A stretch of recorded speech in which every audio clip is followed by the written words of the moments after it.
Tom Dupree, I'm not the former Deputy Assistant Attorney General. He drew the line, as you just heard, Tom, on if he is convicted of any of these crimes. It's a different matter. Legally, is it a different matter? Well, that will be the big question, Neil. I think legally, is it a different matter? Someone who is a convicted felon can still serve as the president of the United States. If you're talking about a universe in which the convicted felon is actually sentenced to a term of imprisonment, could he be a president of the United States while sitting in a jail cell? Practically, the answer is probably yes. I think what would realistically happen, though, in that circumstance is that we would not be imprisoning a sitting president of the United States. My strong hunch is if someday we were in that crazy universe, President Trump would not be governing the United States from a jail cell. I don't see that ever happening. Let me ask you a little bit about this requirement in Georgia, or at least it stood out among the 4 indictment cases we have, where the former president had to take a mugshot, had to be weighed, all of that. It just seemed a bit much, but is that the way they do it in Georgia, and they couldn't do it any other way?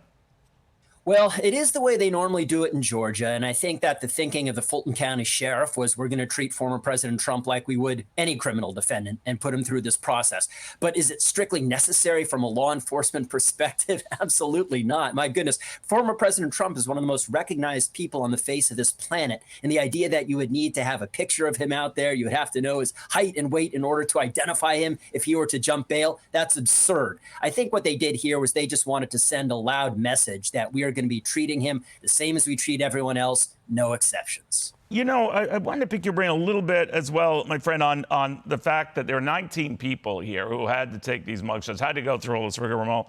But 2 of them, Sidney Powell and Ken Chisbro, want speedy trials. The president and his people, obviously among the vast majority, who would rather push this off well beyond the October date the judge seems to be giving. What do you think of that?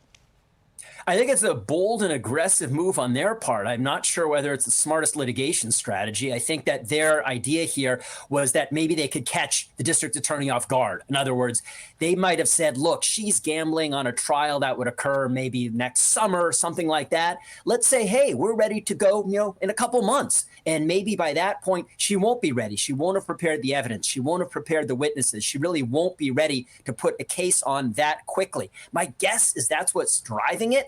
But look, if she's ready to go and they're ready to go, they could wind up being the first ones tried, potentially the first ones convicted. So it's a bit of a roll of the dice on their part, and it will be interesting to see whether other defendants take the same approach or whether they follow former President Trump's lead and try to push this trial back as far as they can. You know, Tom, I'm not a lawyer, but I'm a legal expert, and I read a prompter. So I don't see any of these going to trial before the election.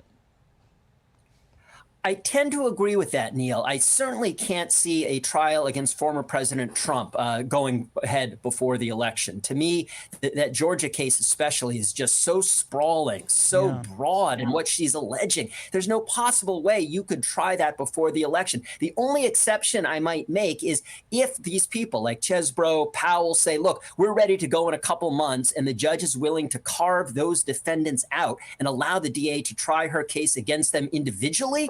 Maybe that could happen. But as former President Trump is concerned, no way. Got it. All right, Tom. Thank you. On a Saturday, no less. You're the best. I appreciate it. Thanks, Neil. Tom Dupree.